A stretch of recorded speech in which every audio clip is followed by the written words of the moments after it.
E no Carmélia também, que é um espaço tão significativo para a cultura capixaba. Ontem mesmo, durante o show do Emicida, uma amiga estava falando, gente, mas esse lugar é incrível para realizar evento. Eu falei, amiga, desde a década de 80. Então, assim, está aqui trazendo novamente essas ações num espaço que ainda é preservado, até mesmo dentro das suas rachaduras, é um espaço muito político também, né? Revitalizar esse espaço, revitalizar as pessoas, eu acho que é bem sobre isso.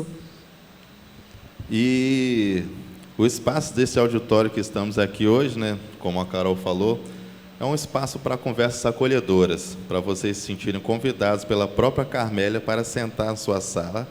Então, pedimos licença à Carmélia para o Movimento Cidade acontecer e lembrar seu legado. A cada ano, mais ações invadem e incrementam esse movimento de causa pela cultura na cidade. E em 2022, o cinema do Move Cidade se divide em 3 diferentes categorias do MC Projeta: a Mostra Movimento Cidade, a Mostra Arte e a Mostra Cidade Pedal.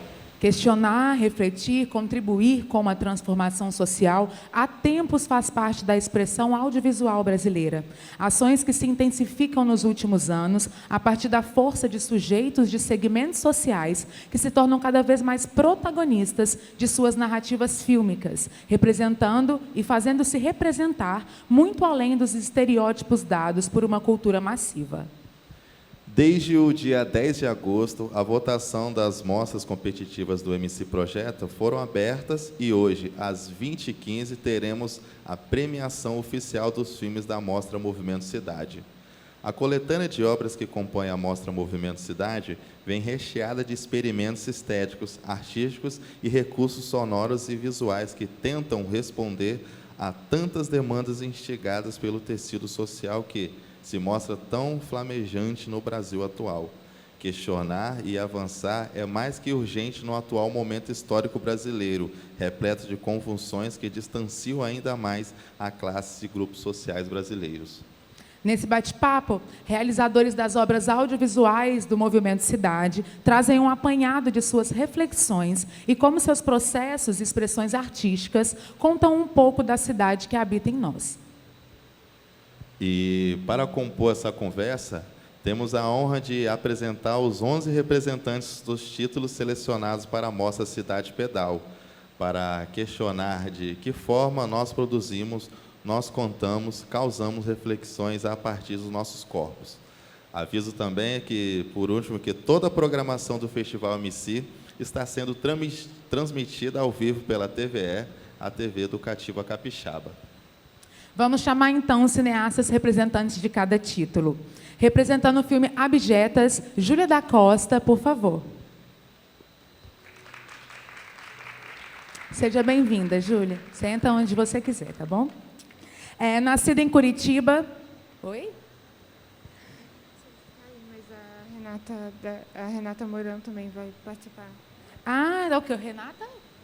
Renata Mourão, por favor. A Júlia, então, nascida em Curitiba, mas residente em Aracaju, onde realizou sua graduação em cinema na Universidade Federal de Sergipe. Hoje se especializa em montagem, mas continua flertando com a criação de roteiro e direção. Gosta de contar histórias. Fala um pouquinho, então, da sua bio para a gente. Boa tarde, galera.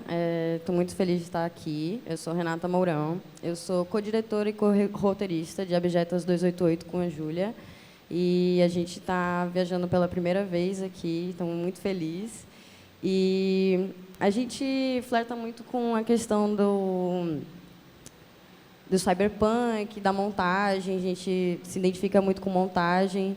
E não sei se vocês conseguiram ver o filme no primeiro dia. Então, a gente sempre quer colocar um pouco de Aracaju no mundo, uma outra visão de Aracaju. E não sendo de Aracaju, mas vivendo lá há muito tempo, eu sou radicada de Aracaju, quis trazer essa nova visão sobre lá. Eu espero que vocês tenham gostado. Ontem, assistindo aos filmes, eu sou atriz de teatro e tenho flertado com o cinema há algum tempo.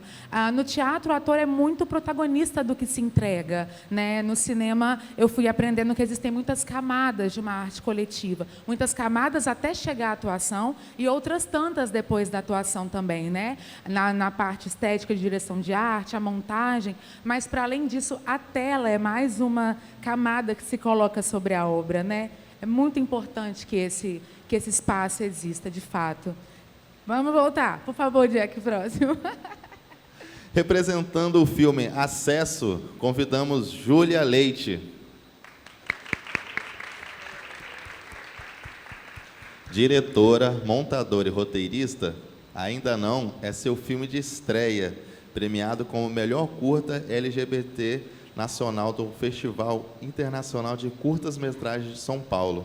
É autora do livro de poemas Minúscula, pela editora Patuá, finalista no Prêmio Mix Literário, promovido pelo Festival Mix Brasil. Acesso é seu segundo curta-metragem contemplado no edital do Sesc Convida. Seja bem-vinda, viu? Representando Airão Velho, Sayonara, Sandro Villanova. Por favor. Nascido em Manaus, é formado em cinema e mídias digitais. É diretor do curta-metragem Arão Velho, Sayonara, de 2020, premiado como melhor curta-metragem nos festivais nacionais Semana Paulistana, do curta-metragem e Festival de Cinema Tarrafa. Atualmente é co-roteirista do longa-metragem Onde Moram os Irmãos, de Marisa Miranda, em fase de pré-produção.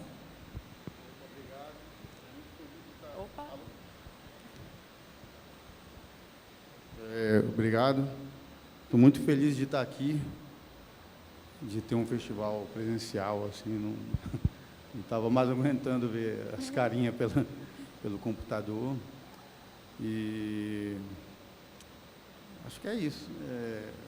Quero agradecer muito aqui estar no festival, né? Valeu mesmo aí pela oportunidade de mostrar. Obrigada, alegria nossa. Júlia, quer falar um pouquinho também?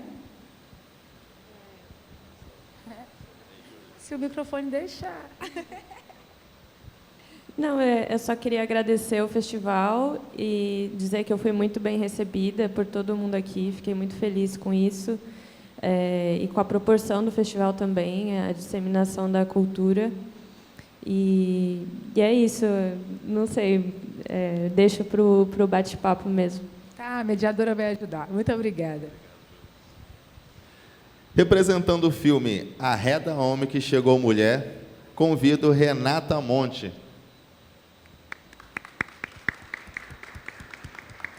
Está presente, Renata? Não? Não? Então seguimos. Não, de qualquer forma, vou apresentar aqui a pessoa da Renata Monte. Jornalista, produtora cultural e realizadora audiovisual, é diretora da Peixe Mulher, produtora que atua na área da cultura como foco em protagonismo de mulheres e LGBTQIA+.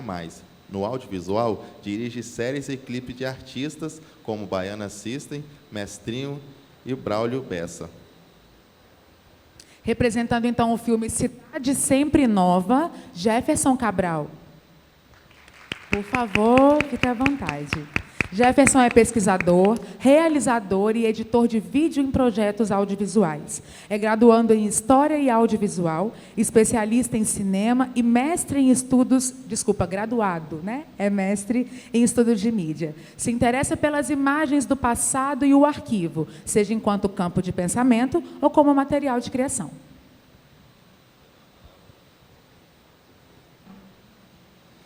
Representando o filme Cidade Sempre Nova, representando o filme Imã de Geladeira, Sede Jonatas Araújo. É isso mesmo? Cineasta, sócio na produtora Floriô de Cinema, graduando em Cinema e Audiovisual desde 2016, produz e dirige curta-metragens sobre negritudes, identidade e território. Seja bem-vindo. Representando o filme Inabitáveis, Anderson Bardot, que não pôde estar com a gente, mas também para seguir o protocolo. Oi! Fique à vontade, por favor.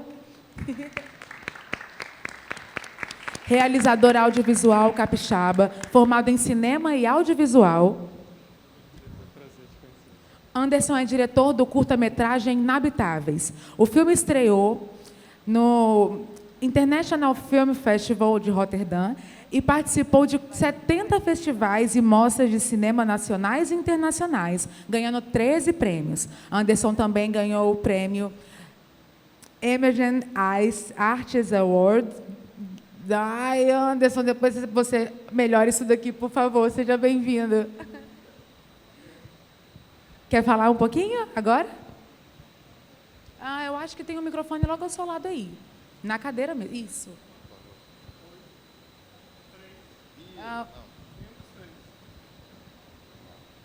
Bom, eu queria agradecer estar aqui representando o Espírito Santo, Vitória, com Inabitáveis, que é um filme que, você bem disse, estreou no Festival Internacional de Roterdã, junto com a Mostra de Tiradentes. Eu não pude exibir o filme aqui presencialmente devido à pandemia e foi a primeira vez que o filme, de fato, pôde passar fisicamente. Então, é um filme que fala sobre a cidade de Vitória, então é uma honra estar aqui com vocês. Honra nossa tê-lo aqui. Representando o filme Jardim da Testiculosa, Prainha das Travestis, Ruca de Lacaia. A Ruca eu acho que não está. Mas vou apresentar. Natural de Guarapari, Ruca é uma das descantora e descompositora pajubeira, consagrada seus dias racionalizando feminilidades testiculadas, usufruindo das artes visuais, artes plásticas, poesia e música. De dentro do quarto, registra performance em arquivos fotográficos e audiovisuais. Na internet, expõe para o mundo. Representando o filme Kikazaru, Matheus Cabral. Filho de pais surdos, com quem passou boa parte da sua vida, vendo as dificuldades e as superações nas quais eles passaram e ainda passam, assim o inspirando para fazer um estudo mais aprofundado sobre a acessibilidade e inclusão do deficiente auditivo no audiovisual, tendo um TCC e um curta-metragem, Kikazaru ou Kikazaru? Kikazaru, obrigada. Como o resultado desse estudo muitíssimo sensível. Muito obrigada. Representando o filme Madrugada, convido Gianluca Cosa.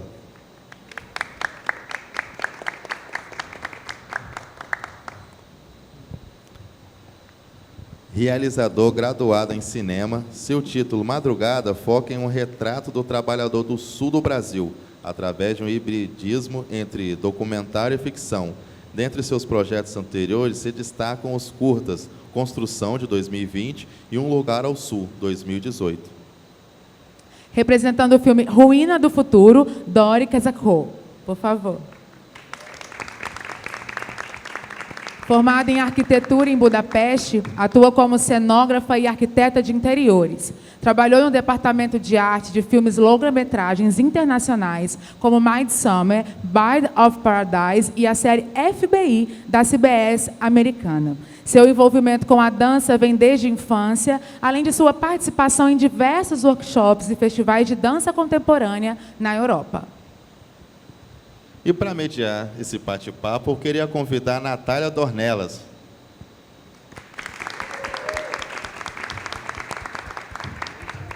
Natália Dornelas é cineasta, atua sobretudo como montadora e técnica de som direto em longas, curtas-metragens e webséries, bacharel em cinema e audiovisual pela UFS e radialista pelo SET Vasco Coutinho.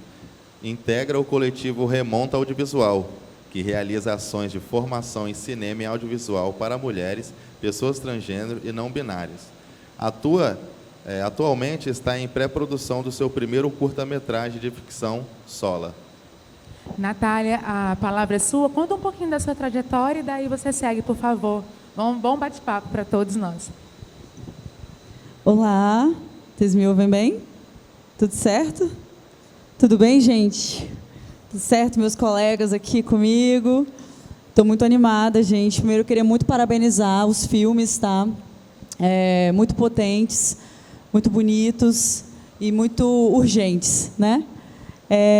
Um pouquinho de mim, sou formada em cinema e audiovisual, minha trajetória há mais ou menos 10 anos no cinema e audiovisual, fazendo 1000 coisas. Até locutora, gente, até locutora eu sou também.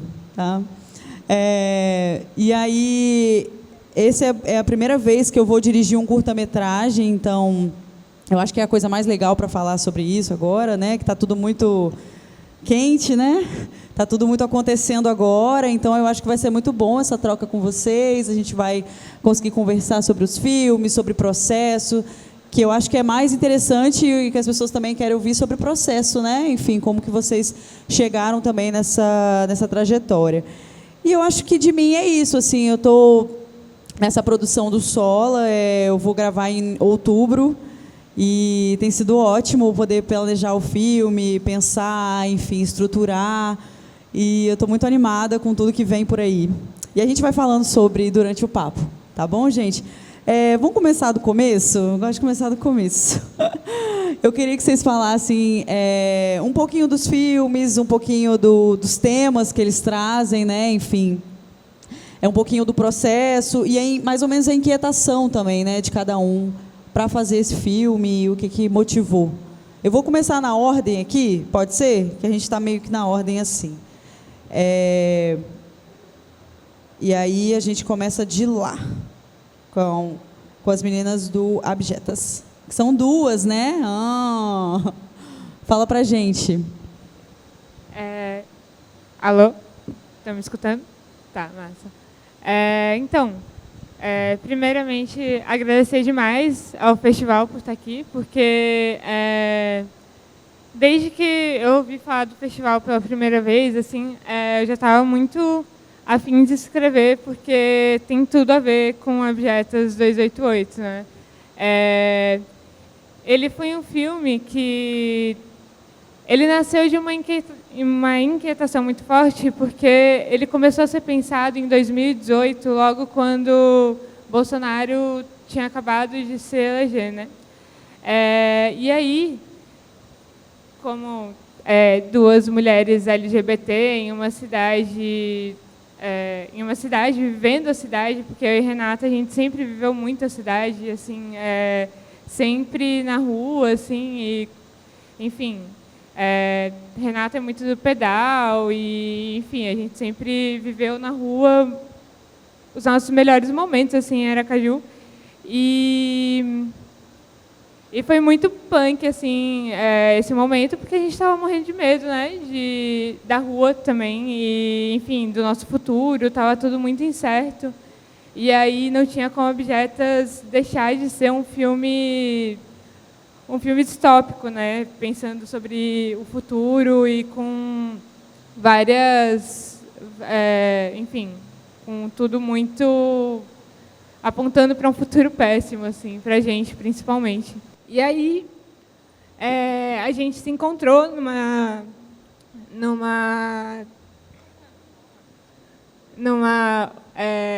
matéria de pré-TCC. E aí, quando a gente se encontra, a gente troca uma ideia, assim, eu queria fazer um filme, porque poderia ou ser um filme, um trabalho teórico. E aí a gente fala, porra, queria muito fazer um musical. Nossa, eu adoro musical, então fechou, vamos tentar fazer um musical, uma ideia bem megalomaníaca, assim, né? E, organicamente, assim, a nossa equipe ela acaba se formando nas ruas de Aracaju também, porque a gente não conseguia falar sobre outra coisa sempre que a gente se juntava. E aí a gente encontrava nossos amigos e falava, pô, bora fazer um filme? Então bora fazer um filme. Assim, em cada bar que a gente ia era a nossa conversa e sempre saía alguém novo, assim, que se juntou à equipe. E foi uma equipe de 50 pessoas, assim, 50 artistas de Aracaju. Todo mundo a gente admira muito, assim, sempre admirou e ficou maravilhada, assim, de que todo mundo topou, porque a gente não tinha dinheiro nenhum. Em Aracaju fazia 7 anos desde a Aldir Blanc que não saía edital voltado para o audiovisual. Então a gente não tinha... A gente fez uma vaquinha, fez festa, enfim, foi o nosso jeito de fazer o filme, assim, com muita pouca grana, não conseguimos pagar ninguém, conseguimos pagar transporte e alimentação, que é o mínimo, né? E E aí, organicamente também, toda a nossa equipe acho que talvez 2 pessoas não sejam, mas o resto da equipe toda é LGBT também, assim, não tinha como não ser, né, porque é o nosso ciclo. E eu acho que eu já falei bastante, acho que... Bom, só para concluir assim o que a Júlia falou, a gente teve esse desafio de fazer um filme pré-pandêmico, né? E o período de pós-produção dele foi todo na pandemia. E para alguns ajustes finais do filme, a gente tinha que mostrar as atrizes fazendo uma deriva na cidade, então a gente teve que recorrer a alguns subterfúgios assim de fotografar a cidade, mudar um pouco o roteiro também, de acordo com essas limitações, né, do orçamento. E foi muito massa que a gente conseguiu se inspirar e trabalhar com artistas locais, né? Então, a Abjetas nasceu também como se fosse um braço de um coletivo de música techno chamado Fugácida, que também se inspira muito no Mamba Negra e tal.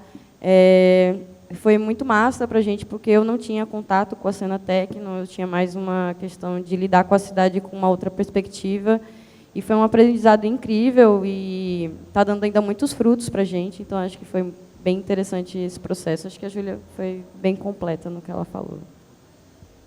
Maravilha. Júlia? Júlia? Oi, Renata. Desculpa. Então, eu acho que a grande inquietação do acesso do filme que eu dirigi foi a pandemia. Assim, a pandemia foi um momento que muita coisa mudou, assim, mas foi um momento de muita reflexão e de pensar do meu lugar na cidade, das memórias que eu tive com essas pessoas na cidade, e foi um momento muito difícil e solitário também. Eu perdi um amigo durante a pandemia, eu até falo isso no filme, mas, enfim, eu acho que foi um momento de memória, assim, de resgatar muita coisa e de inquietação mesmo, de estar presa num lugar, não podendo me relacionar com muita coisa do mundo que eu gostava, principalmente pessoas nos espaços públicos, LGBTs. Então, eu acho que o filme surgiu dessa inquietação de me reconectar com o mundo de alguma forma e indo atrás de conversar com essas pessoas e compartilhar um pouco sobre o que a gente já viveu no espaço público e como isso se relaciona com o momento da pandemia, enfim. Então, acho que o filme é um grande diálogo, né? A matéria-prima dele, digamos, é essas conversas no Zoom que eu tive com essas pessoas, essas 5 pessoas LGBTs de São Paulo. E eu acho que a ferramenta do Google Street View, para mim, sempre foi uma inquietação também como linguagem, porque, sei lá, é a cidade captada e congelada em todo o seu espaço, e em diversos anos diferentes. Então, eu sempre achei que era uma ferramenta interessante para ser explorada algum dia, e eu acho que a pandemia só uniu essas 2 inquietações juntas. Assim, achei que me fez ter saudade de lugares que eu ia e me fez acessar através disso, e até repensar um pouco a palavra acesso, assim, tipo, que lugares nós acessamos ou não acessamos enquanto pessoas LGBTs nesse espaço, como esses espaços são feitos para algumas pessoas e para outros não. Então, eu acho que surgiu disso, assim. A partir dessa inquietação, eu fui buscando pessoas conhecidas que pudessem ter alguém para indicar, que quisessem participar do filme e ter alguma memória para partilhar comigo e conversar. E aí, a partir desse ciclo de pessoas conhecidas ou conhecidos de conhecidos, eu fui fechando esses 5 relatos. E a gente foi navegando junto por esse espaço digital, assim, e meio que contaminando esse espaço com imagens pessoais de cada um, assim, meio que criando uma interferência dentro dessa ferramenta que já existe do Google para algo mais afetivo mesmo, ou, enfim, que se relacionasse com os relatos. Então, acho que, respondendo à pergunta, veio dessa inquietação de me movimentar por lugares que eu não podia mais e por pessoas que eu não podia mais ter contato, e eu acho que surgiu meio que daí o filme. Então, rapidinho, você conhecia essas pessoas? Algumas sim. Por exemplo, a Bia, que é uma das meninas que fala, eu já conhecia. Ela é amiga da minha namorada. E outras eu conhecia do mundo do cinema, tipo a Júlia Catarini. A gente nunca tinha trocado uma ideia mais profunda, mas eu meio que conhecia, assim. E outras eu fui perguntando para amigos muito próximos: você acha que tem alguém que gostaria de compartilhar alguma memória do espaço público? E aí essa pessoa me indicou a pessoa que está no filme, assim. Então, e você mapeou por bairros também, assim? Né? Eu quis também fazer esse recorte de centralizar um pouco, ou até quando cita a parte central é de uma outra forma, né? Então, quis ter esse recorte de idade também, né? Que não são somente pessoas jovens da minha idade, enfim. Maravilha. Sandro? Quero agradecer de novo aqui o festival, né, por estar aqui. O meu filme é sobre um imigrante japonês, né, que ele veio na última leva do Japão, durante a Guerra da Coreia. E ele... eu gosto muito dessa referência dele. Ele viu uma piranha empalhada quando ele era pequeno, né? Aí, não sei quem já viu esse souvenir da Amazônia, ele é bem clássico, vamos dizer assim, uma piranha empalhada com a boca aberta, assim. E o governo japonês estava botando o pessoal para fora, né? O país estava pobre e tal, não sei o quê. E ele, quando era pequeno, viu essa piranha e falou: eu tenho que conhecer o Amazonas, né? Aí veio num cargueiro durante 3 meses, mais de 10 mil famílias vieram juntos com ele. Era um local tão grande que até crianças se perdiam e não se achavam mais, assim. Um local gigantesco, assim.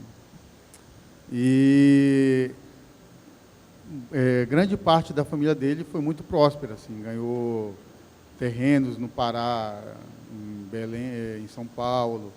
Só que ele nunca esqueceu essa coisa. Quando ele fez 20 anos, assim, ele se meteu na Amazônia e nunca mais saiu, né?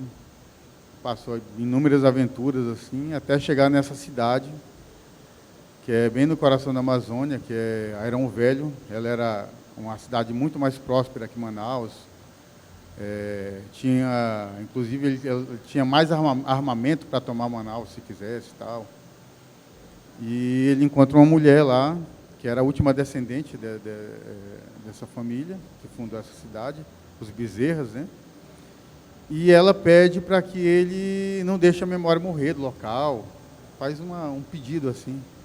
Então ele limpa a cidade inteira durante 2 anos e ficou lá até por 20 anos, assim, né? Sandro, eu só vou pedir para você falar mais pertinho com o microfone. Eu vi. Só falar mais pertinho, pronto. Bom. Eu vi ele conheci ele numa reportagem da BBC e imediatamente já escrevi um projeto, né? Já falei até no projeto que eu conhecia ele, que era meu parente, não sei o quê. Não sabia nem se ele estava vivo.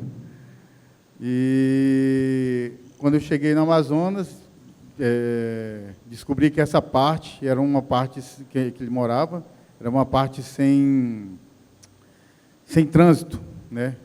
Era a parte mais habitada na época antes de 1500, tal, né? Era uma parte super povoada.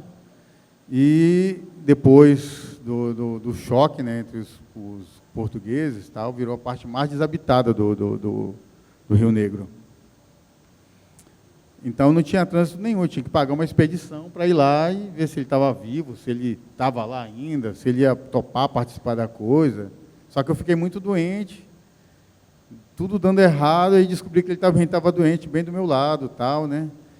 Eu gosto de contar isso porque, de certa forma, tudo que a gente filma, ou que que a gente se relaciona da arte assim, pode ser sobre o outro, né? Mas é muito sobre a gente, assim, principalmente quando você passa 2, 3, 4 anos, você olha para aquilo que você fez, você vê uma impressão da sua mente, uma impressão do seu espírito.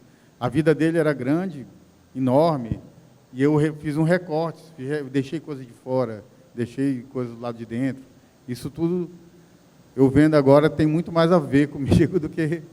Tem muito assim, a ver comigo do que com a pessoa. Assim. Eu acho a arte, assim, nesse sentido, uma coisa muito autobiográfica. Assim, né? Bem, o processo de filmagem foi uma aventura total também. A única fonte de energia que tinha era um motor que já estava há 15 anos já abandonado lá, eu paguei para fazer uma gambiarra, e só tinha uma pessoa que sabia ligar ele, a gente dependia dessa pessoa. Tivemos que fazer as medidas de gasolina, diesel, né, para poder recarregar, tal. A gente dormia no ar livre, assim. Inúmeros incidentes, até com onça, tal. Então, bem, é isso, assim. Acho que o filme vai passar um pouco dessa impressão, assim, desse momento. Maravilha. Jefferson? Oi. Cidade Sempre Nova, né? É o filme que eu realizei, mas realizei não sozinho, é uma equipe pequena, mas principalmente a minha parceria com a realizadora Diana Coelho, de Natal. Ela é diretora e também pesquisadora. E esse começo é muito um encontro com ela, que dá no projeto maior que se chama Natal Cinema Cidade. Então, já convido todo mundo que quiser conhecer, acessar o site natalcinemacidade.com.br, que é um projeto que a gente tentou pensar justamente cinema e cidade. Cinema feito em Natal e a cidade do Natal. Mas aí sempre pensando que essas coisas transbordam, que são também Natal e os arredores. Então, todos os municípios da região metropolitana, e aí também cinemas e filmes que são feitos em outras partes do território, né? Nosso desejo foi unir esse binômio assim, para pensar, e daí surgiram vários produtos ou várias artes, que o filme é uma delas.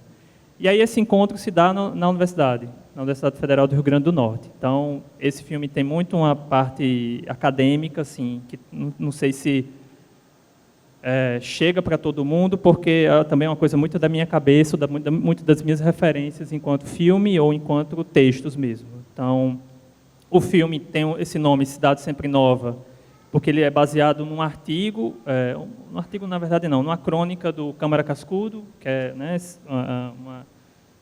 digamos assim, que é o intelectual da cidade mais conhecido, né? Apesar de ser sempre necessário repensar esses intelectuais, né, que a gente sempre coloca como referências para a gente. Então, o projeto vem sempre desse lugar de repensar essas coisas. E aí, na crônica dele, ele fala que Natal é uma cidade muito feliz porque ele é uma cidade sempre nova. Todas as construções que Natal tinha, do seu século XVII, século XVIII, século XIX, ela foi destruindo para colocar o novo no lugar. E aí construir novos prédios, e uma nova vida se dava na cidade.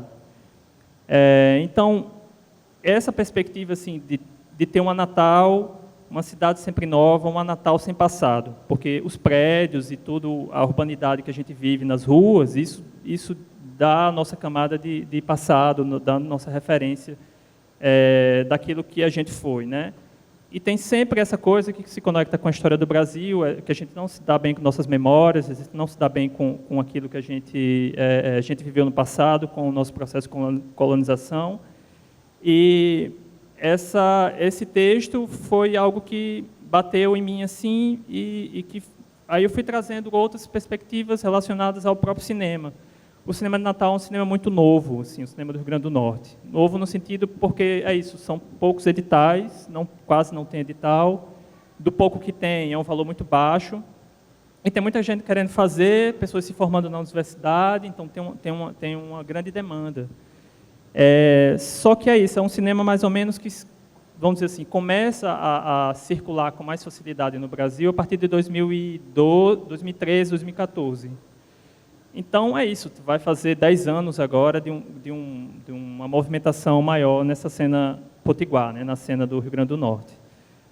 Então, tem essa coisa do cinema novo, um cinema que está acontecendo agora, um arquivo muito novo, essa coisa da cidade, que é uma cidade também que está se reinventando como nova, ou sempre se reinventando como nova, porque eu acho que um dos depoimentos um dos dois depoimentos que aparecem no filme, principalmente a da Potiguara Bardo, que é justamente Natal é uma cidade sem passado, que é que você pode criar tudo novo dentro dela.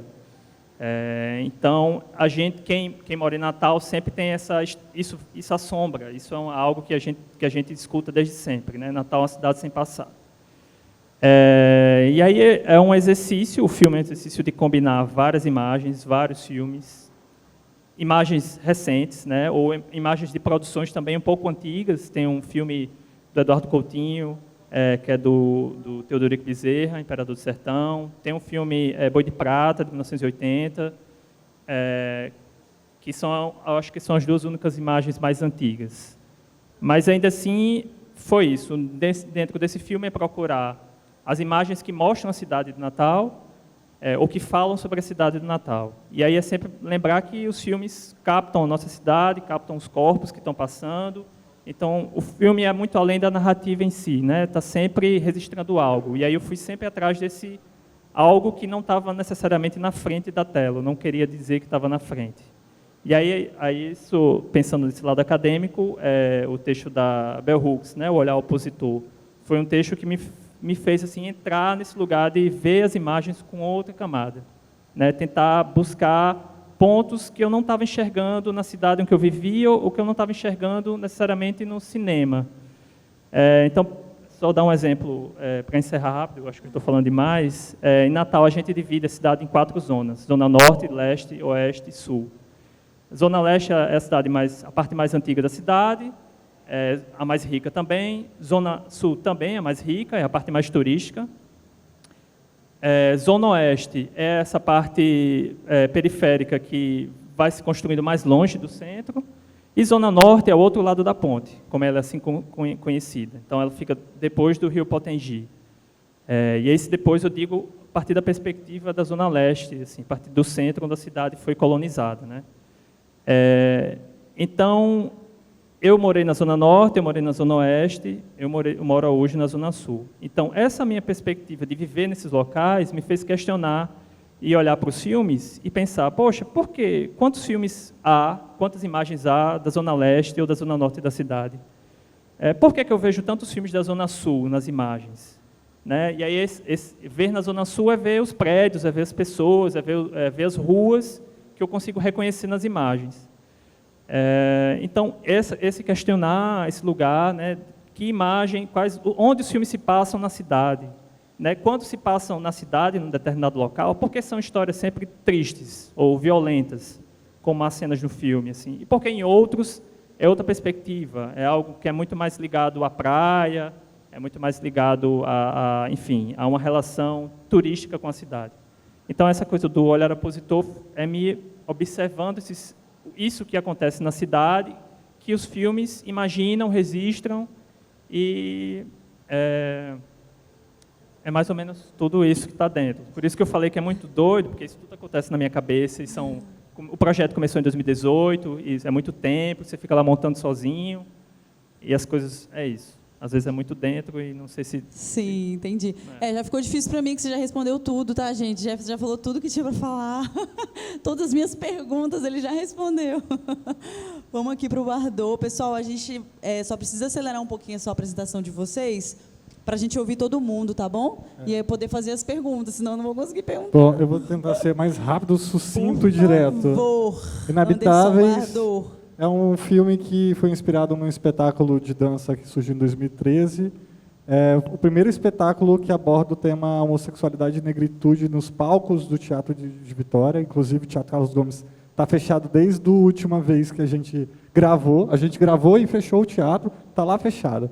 E esse espetáculo ele foi dirigido pelo Gil Mendes, e o filme Inabitáveis é uma homenagem ao Gil. Inclusive, a Natália é a diretora de som do filme. E a Carol foi a assistente de produção na última diária. O filme foi dividido em 3 partes, porque a gente teve que gravar num espaço cultural que estava sendo modificado, que é o ponto de ressurreição de Queimado. Depois a gente teve que gravar no Teatro Carlos Gomes, porque o teatro estava fechando para a reforma. E, nesse processo, um bailarino se machucou, né, e ficou 6 meses com as costas machucadas. E, depois de 6 meses, a gente teve que começar a gravar só as cenas das danças, onde a gente tem os match cuts e pula. Enfim, o filme ele, tem essa relação híbrida com a cidade, né, sobre o que é patrimônio e o que é gente, qual é o corpo da cidade e o que é a cidade, senão os corpos que andam. E vai falar sobre a relação a partir de uma perspectiva do tempo. Bom, é isso. Sucinto. Eu queria ouvir um pouco da inquietação também, gente. É importante, né? Por que vocês fizeram esse filme e tal? Acho que isso vai aparecer também ao longo do papo, mas é importante ouvir de vocês também, tá? Bom, olá, boa tarde. Não sei se está saindo minha voz. Está saindo. Está saindo. Me chamo Gianluca, eu co-dirijo o filme com Leonardo da Rosa, filme Madrugada. Faço o roteiro também do filme. Eu sempre, às vezes, tento falar alguma coisa nova sobre o processo, assim, porque é uma pergunta que, às vezes, vem bastante, principalmente porque tem vários filmes aqui que dá de ver que o processo é bem distinto assim, do outro. Acho que o cinema brasileiro também, nos últimos tempos, tem gerado filmes que falam bastante sobre o processo. E aí eu fico tentando fazer esse exercício de falar alguma coisa nova sobre o processo, mas, ao mesmo tempo, pensar sobre isso. Que é uma coisa que a gente faz bastante no debate, assim, que é pensar sobre o filme, assim, uma maneira que a gente nunca pensou, e às vezes surgem coisas novas. Assim. Aí eu estava assim, pensando no filme em Vitória, assim, falando com o pessoal, os outros realizadores. Acho que o Madrugada ele veio muito do começo da faculdade, assim, é um filme que é do TCC da UFPEL. A gente tem um coletivo lá chamado Saturno Filmes. E a câmera da faculdade foi roubada, assim, foi furtada um dia, e a gente não tinha câmera para filmar, e a gente se juntou numa galera e comprou uma câmera. Assim. Aí a gente vem filmando desde 2018, alguns curtas-metragens, a gente realizou Construção, que circulou também para alguns festivais, e aí o Madrugada. O Madrugada ele surgiu depois que a gente começou fazendo o Construção, ele começou a ser feito em 2019, e aí a gente terminou ele em 2022. Ele surgiu porque meu primo ele trabalhava nessa profissão que o filme mostra, que é uma profissão que não se dá para entender muito no filme sobre o que é, dá para ver que eles recolhem soja do porto, e meu primo trabalhava nessa profissão, ele recolhia soja dos trens ali do porto. E aí eu achava bem instigante assim, aquela atividade. Eu já estava com vontade de fazer um filme sobre o porto, porque a cidade onde eu moro, que é Rio Grande, é uma cidade portuária. Então, a população praticamente sobrevive ao redor desse porto. E assim, é uma cidade bem portuária, assim, no sentido da palavra. Assim, as pessoas são muito brutas, tem bastante... no geral, as pessoas são bastante brutas. Assim. Não queria caracterizar as pessoas que moram ao redor do porto, assim, mas tem bastante puteiro, enfim, tem homens que brigam, é bem isso, assim. E aí eu queria fazer um filme sobre esse espaço, assim, porque eu achava bastante instigante. E aí, enfim, fui conversar com meu primo, porque eu achava que aquela movimentação em cima do trem era um movimento muito infantil até, assim, tipo, uma atividade bastante infantil, como é que se realiza. E eu achava que era um movimento, assim, quase que como andar sobre os telhados, assim, das casas, como a gente era criança. Assim. Aí eu achei interessante, a gente começou a ir lá, conversar com as pessoas sem câmera, e fomos fazendo o roteiro junto com eles. E aí a gente chegou no roteiro coletivo com esses personagens, que são os atores, e finalizamos o filme em 2022. A gente fez o filme sem ordem do dia, sem escaleta, sem plano de filmagem. A gente só chegava, bolava algumas cenas ali entre eles e fez Vocês acontecer. tiveram algum edital, algum apoio? A gente ganhou um edital municipal de R$10 mil, que era um Procultura da vida, assim. E depois a gente ganhou um edital do Estado que era para compra de equipamento, assim, que era da Aldir Blanc. E depois a gente conseguiu o apoio de um laboratório lá de Porto Alegre para finalizar o filme, pós-produção e mixagem. Mas é isso, é um filme mais sobre como esses homens que trabalham nesse lugar têm afeto na chacota, assim. Então, eles estão todo o tempo se provocando. Nem parece que vocês estão filmando lá, né, na verdade, né? Vocês estão lá, mas parece que... tipo assim, o filme foi todo decupado, assim, eles tinham bastante... Eles sabiam que estavam fazendo cinema, assim, eles gostavam de fazer cinema e queriam fazer cinema. Então, a gente fez a dinâmica da cena mais tentando perceber como é que era a relação entre eles, assim. E a relação é muito masculina, assim, tipo, de transmitir afeto através da zoação e quase que só consegue demonstrar afeto meio que xingando as pessoas, assim. Então foi mais ou menos assim que a gente bolou as cenas e foi fazendo o filme. Ok. Uma de geladeira. Olá, boa tarde. Consegue me ouvir? Eu sou o Cid Jonatas Araújo, estou representando o curta Imã de Geladeira, que é um curta-metragem de ficção, que vem lá de Sergipe, compartilhando a sessão com Júlia e com Renata, que também estão vindo de Sergipe. Bom, o curta ele nasce muito de uma inquietação, assim, de várias inquietações, na verdade, em conjunto, assim, minha e com Carola Menezes, que é roteirista e co-diretora. Eu sou co-diretor também, produtor executivo. Nós estudávamos juntos e morávamos juntos também. Então, partia muito de uma discussão assim que a gente foi desenvolvendo mesmo, de tentar entender, assim, de tentar provocar nesse filme, na verdade, sobre experiências negras na sociedade. E aí a gente se utiliza do movimento afro-surrealista para poder narrar nesse curta-metragem de ficção de terror sobre esquisitices que pessoas negras sofrem na sociedade, né?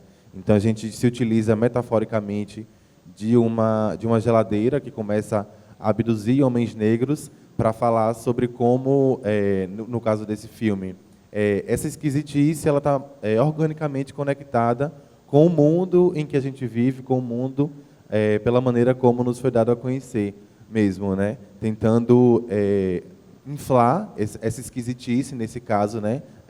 No lugar do absurdo, para provocar mesmo no sentido de que nós, enquanto pessoas negras, estamos cotidianamente enfrentando e sendo atravessados por absurdos, por esquisitices.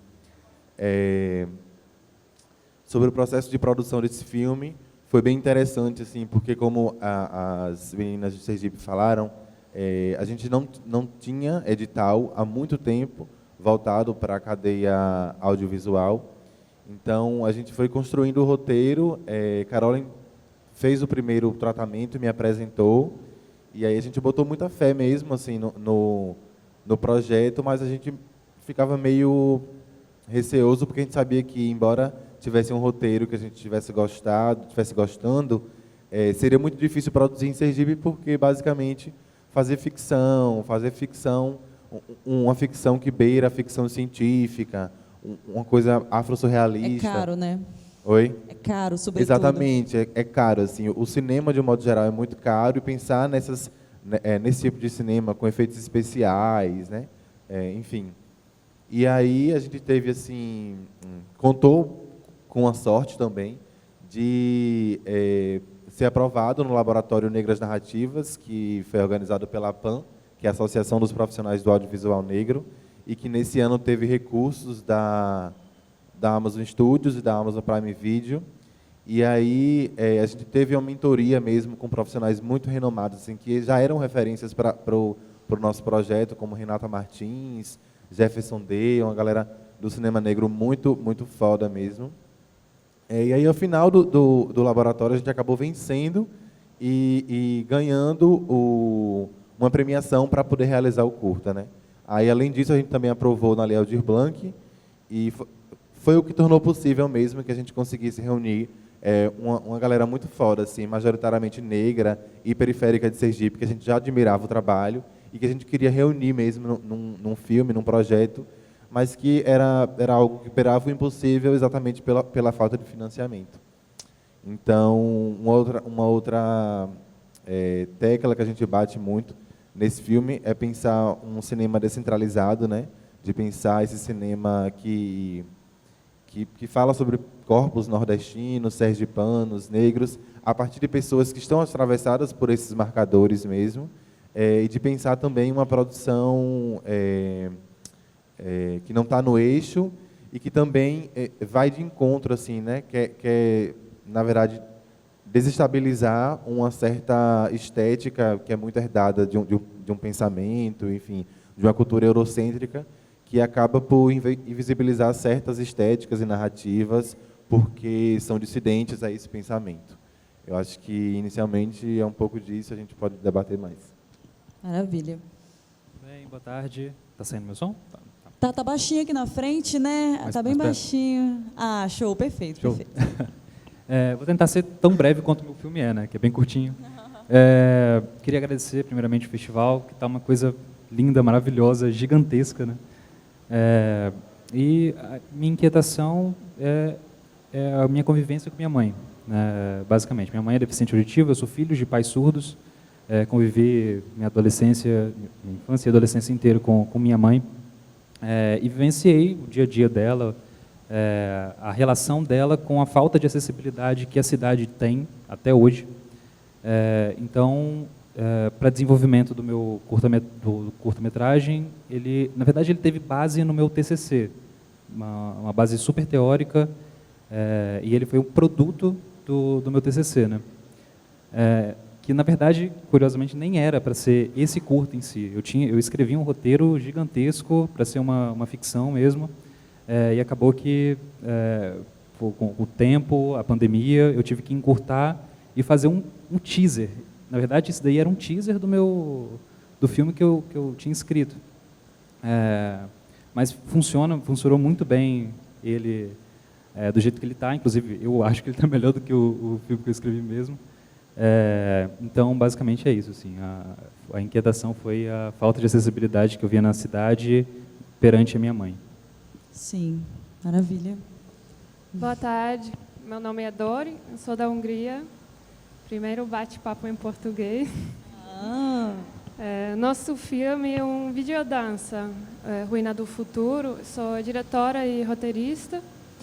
E a ideia surgiu de um discurso sobre um complexo de arte, Cais das Artes, em Vitória, que foi desenhado por arquiteto Paulo Mendes da Rocha, mas a obra nunca foi concluída. E teve esse discurso sobre as questões desse complexo futuro, e a gente pensou em traduzir os nossos sentimentos com a linguagem dos movimentos e a dança. E é bem recente, fizemos em maio, um dia de gravação, uma semana de edição, e pronto. Gente, passou muito rápido. Eu só ouvi vocês e já está acabando o tempo. Nossa, eu vou tentar ser rápida aqui, ó, que ela já veio para cá. Olha só, gente, o processo que eu tenho vivido também com o meu filme é sobre solidão da mulher negra. E ele fala da solidão não só no âmbito afetivo, mas também espacial, né? Os lugares. E é uma arquiteta que pensa a cidade, mas se sente fora da cidade, né? Então, assim, eu queria ouvir rapidamente, não sei se eu vou conseguir ouvir todo mundo, sinceramente, só vocês falarem bem rápido, mas eu queria ouvir como que esse atravessamento do corpo e a cidade nas obras de vocês aparecem, assim, sabe? Como que a gente cria esse diálogo. Eu estava conversando com a Dori, né, sobre o Ruína do Futuro, que tem essa coisa dos enquadramentos mais abertos. Como que a linguagem influencia nessa história, né? Acho que é mais sobre linguagem que eu queria conversar com vocês. A gente tem enquadramentos muito abertos, né, com as personagens em cena, e aí a gente comunica essa mise-en-scène mais rápido, né? Enfim, no seu filme também é mais rápido, né? A gente consegue entender essa linguagem. Então, eu queria ouvir só um pouquinho assim de vocês, do que der tempo, sobre linguagem. Como que foi esse processo de escolha e como que esse corpo atravessa essa cidade, principalmente da cidade onde vocês são. Como que isso afeta? Deu para entender? Quem vai responder primeiro? Rápido.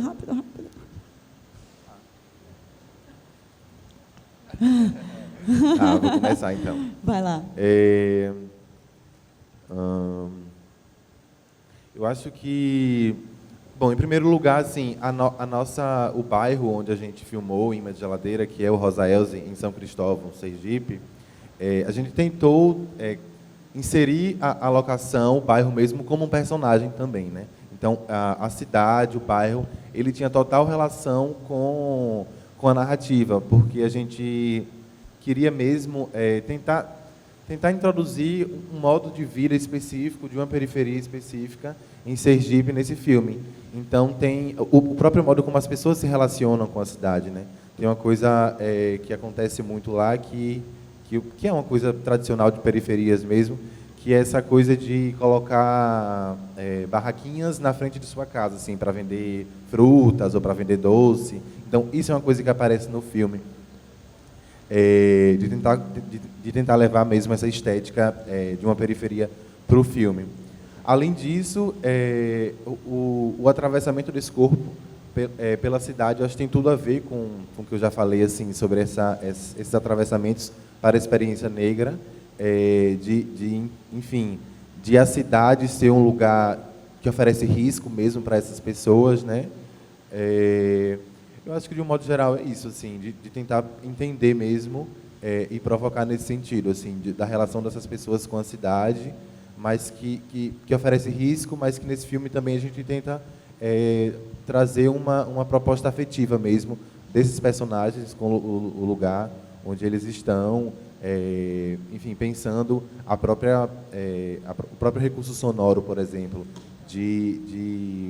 a gente coloca música gospel, por exemplo, que é um estilo de música que tem crescido exponencialmente nas periferias, né? Com o advento de igrejas, enfim, em cada esquina.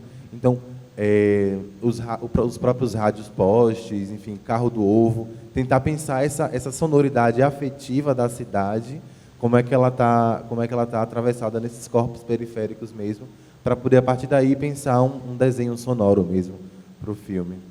E também a partir desse formato do filme também, né? Enfim, não é bem o formato. A linguagem ser um terror, um suspense, né? Enfim, isso já vem com uma outra camada também para falar desse assunto, né? Enfim, mas não dá tempo de eu comentar tudo, gente. Mais gente falando aí. Então, o Objetas, ele nasceu com um musical, né? Então a gente estava pensando muito, a gente não tinha nem como fazer um formato hollywoodiano de musical, enfim. Aí a gente pensou logo nas meninas, né, Dandara e Débora, porque elas são performers de um coletivo que Renata citou, que é o Fugácida, que é um coletivo de música techno lá em Aracaju, e elas faziam performances durante a festa que rolava na rua mesmo. Então, a gente já conhecendo o trabalho delas, assim, a gente chamou elas para fazer. Porém, e aí a gente teve algumas preparações assim de elenco em que a gente ficou trabalhando muito sobre emoção, escalas de emoção, para, enfim, entender o que cada cena queria passar e entender também como elas sentiriam enquanto personagens, né? Apesar de que, tipo, a gente roteirizou as performances, deu uma lista de movimentos e tal. As performances foram delas, assim, foi o que cresceu dentro delas, e elas, como uma mulher indígena e uma mulher preta, é muito de como elas se sentem realmente na cidade, não necessariamente como a gente se sente, né? Veio muito delas, assim. O processo de trilha foi feito antes? O processo de trilha foi feito depois. A gente colocou algumas Algumas músicas elas foram sendo compostas durante o processo de gravação, né? Outras foram pós-processo. Algumas a gente ia com um esboço delas, né? Neto, nosso produtor, na primeira cena de performance, a gente ia com a caixinha de som, assim, dando algumas indicações. É porque era muito marcado, por isso que eu estou perguntando, né? Isso. No corte ficou bem marcadinho. Então, a gente também se baseia muito na estética do videoclipe, né? A gente fala sobre uma deriva urbana que tem muito movimento, o filme era muito rápido, a gente até teve que dar uma freada nele, porque ele era muito intenso. E sobre essa questão da performance, foi uma parada muito visceral, principalmente no momento da abordagem policial, que a gente presencia muito, né? E a gente gravou em um take, e a gente parou a rua, assim, todo mundo ia ver, e era muito interessante as pessoas se vendo ali, né? Falavam, pô, é assim mesmo que a gente sofre abordagem, porque a gente, em comum com o Natal, né? A cidade ela é separada por zonas e a gente tentou experienciar outras zonas da cidade, não só os cartões postais. A única cena que a gente grava na Zona Sul é no nosso Mangue Morto, né, que a gente tem lá. Então, que até um dos personagens, que é o Homem Caranguejo, e as velhas do shopping, elas são alegorias, né, dessa cidade decomposta, né? E os glitches simbolizam também muito essa questão do ser corrompido. Elas se corrompem ao perceber também que esse lugar imaginário, Aracaju Gardens, não existe. E Aracaju Gardens, né, surgiu dos gardens, como deve ter em todas das capitais, os jardins, né, que não são de livre acesso a todo mundo. Então, eu estudava num colégio da Zona Sul, e era o sonho de todo mundo morar no Gardens, viver ali nos jardins e tal. Então, a gente quis também dar uma nova visão para essa Aracaju cinzenta, né? Porque a gente também é uma cidade de mangue, beirada por rio, muito pluvial, e a gente não consegue interagir muito bem com isso, né? Tanto tem vários filmes aqui que falam essa relação com a água, né? A relação com a água que a gente tem no filme é uma relação emocional da personagem Joana, quando ela tem aquele momento em frente ao rio, para demonstrar o desejo dela dessa ascensão social, que ela não tem muito conhecimento do que isso traria para ela, né? Então, quando elas chegam no lixão e se deparam com aquele chroma key, que aquilo tudo é falso, elas riem. E o mais irônico, assim, é que a gente gravou num terreno que hoje em dia é a loja da Havan. Lá, a gente não poderia ter gravado, se fosse tipo um mês depois não dava. A gente teve que fazer um lixo cenográfico, porque a gente ia utilizar o lixo que estava lá, mas eles estavam começando a limpar o terreno. Então a gente gravou lá rapidão, e hoje em dia é uma loja imensa da Havan, com a Estátua da Liberdade lá. E é muito irônico isso, assim, pra gente.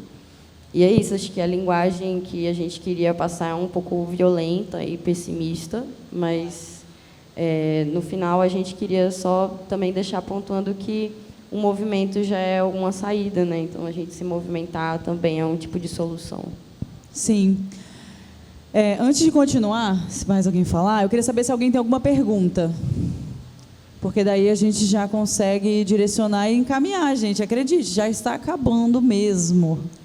Alguém tem alguma pergunta? Não? Então a gente vai continuar aqui enquanto a gente pode, tá bom? Quem mais vai responder? Pode. Inabitáveis, ele tem uma relação com a cidade que eu tinha abordado anteriormente sobre relações de patrimônio e corpo, mas também sobre lugares de poderes, assim. Inabitáveis é uma palavra que no filme quer ser transgredida, né? E como que o filme foi inspirado num espetáculo de dança, a partir dele eu fui construindo uma linha narrativa com uma personagem chamada Pedro, que vai se descobrindo como uma mulher trans. E essa personagem ela é interpretada pela Caxiel Vitorino Brasileiro, que é uma artista performer aqui do estado, né, incrível, e ela traz uma perspectiva de uma linha que vai induzir a esses dois bailarinos dentro dessa companhia a saltar através de um artifício cinematográfico que é o jump cut. em espaços onde esses corpos normalmente não deveriam estar. E aí a gente vai saltando dentro desses espaços de poderes que representam, por exemplo, a frente do Palácio Anchieta, junto com o porto, que representa a força do poder político, e de um porto que foi escravocrata. A gente vai para cima do morro de São Benedito, que representa o centro do poder popular. A gente vai para frente da Catedral, do centro de Vitória, que representa a força ético-moral do qual a cidade foi construída, para então os bailarinos terminarem sua apresentação em cima do Teatro Carlos Gomes, teatro esse europeu, de formato europeu, que pouco aceitava esses corpos se apresentando ali. E por fim, a gente tem a última apresentação da Castiel, que são justamente esses corpos em cima do teatro, vendo uma bicha preta performando na rua. Né, o teatro, de dentro do teatro, a gente observa que a vida do lado de fora vai ser muito mais forte, vai ser muito mais pesada. E aí a gente finaliza o filme trazendo um camburão, né, numa chuva, fazendo uma ligação com o início do espetáculo, que é um strobo vermelho, conectando essa relação entre o artifício e a realidade. Rapidinho. Uau! Gente, quem mais vai responder? Eu tenho uma dúvida, rapidinho. O nome do seu filme, por que ele tem esse nome? Bom, ele tem esse nome porque minha mãe, ela sempre teve aquela estátua dos 3 macacos sábios, né? E ela mora no Rio, então desde quando ela se mudou para lá, ela levou para lá e eu sempre namorei aquilo. Sempre quando eu vou para o Rio, eu tiro uma foto. Devo ter umas 700 fotos dele guardado no celular. E o Kikazaru é um dos macacos sábios, é o que está tampando os ouvidos, né? Não escute o mal. Então, sempre que eu pude botar ele no roteiro, eu botei e fez todo sentido, então por isso que eu Sim, diretão. Gente, mais uma resposta, eu acho que eu consigo ter, mais uma. Quem consegue responder rapidinho? Posso falar? Vai lá. Vou tentar ser bem rápida. Então, essa coisa do atravessamento, como se dá o atravessamento dos corpos no espaço, né, no acesso, eu acho que se dá muito pela palavra, porque como é baseado em relatos e é a partir de imagens, digamos, muito frias mesmo do Google Street View, eu acho que esse atravessamento dos corpos na cidade se dá através da nossa imaginação, a partir dos relatos e do que as pessoas contam nesses relatos, assim. Então, eu acho que é engraçado, mas a palavra é também uma imagem que se camufla ali naquelas imagens do Google Street View, que por si só é tipo uma matéria bruta, que essas imagens vão sendo esculpidas através da palavra. E, além disso, eu quis, através da montagem, pegar imagens desse Google Street View que não necessariamente se relacionam diretamente com o que a pessoa está falando, mas ressignifica algo que está ali. Por exemplo, sei lá, a Nenê Surreal, que é a grafiteira, ela está falando como ela teve que sair de uma UBS porque ela estava sendo ofendida pela genitora dela e tal, pela própria família, e aí tem a placa da UBS Saúde da Família, que tecnicamente é uma ironia, porque ela nem pôde estar nesse lugar ocupando a partir disso. Então, quando a Bia fala sobre a relação dela com a igreja, que ela não se via mais lá, e aí a imagem do Google Street View ela vai se afastando e você não consegue clicar no mais para aproximar, é meio para criar essa sensação de falta de acesso e que você não consegue estar mais lá. Então, foi meio que essa relação e criar novos significados com essa imagem que já existia e a partir dessa palavra, assim, desses relatos. E eu penso quão desafiador foi na pandemia, né, produzir esse tipo de material, e aí a gente teve que ser criativo, né, enfim, alguns deles foram produzidos na pandemia, e para pensar como contar essa história sem poder chegar, sem poder, né, enfim, isso atravessa a gente enquanto cineasta também, né, enquanto são limites físicos, né, de encontro mesmo, né, você não encontra as pessoas para poder conversar, né, enfim, e isso foi tudo feito mediado à distância e a gente teve que achar essas estratégias. Gente, nosso tempo acabou. Eu tinha muitas perguntas para fazer para vocês, mas não deu tempo, infelizmente. A gente vai ter que tomar um café. Vamos combinar um café e aí a gente conversa. Mas eu queria agradecer vocês, a presença de todos vocês, parabenizar novamente pelos filmes, assim, incríveis, com uma linguagem incrível, cada um diferente do outro, assim, foi uma ótima curadoria mesmo. Fiquei muito feliz de estar aqui com vocês, me sinto honrada. Agradeço ao Movimento Cidade pelo convite. E é isso, continuem curtindo o festival, a gente ainda vai ter premiação, ainda vão ter algumas coisas para acontecer. Obrigada.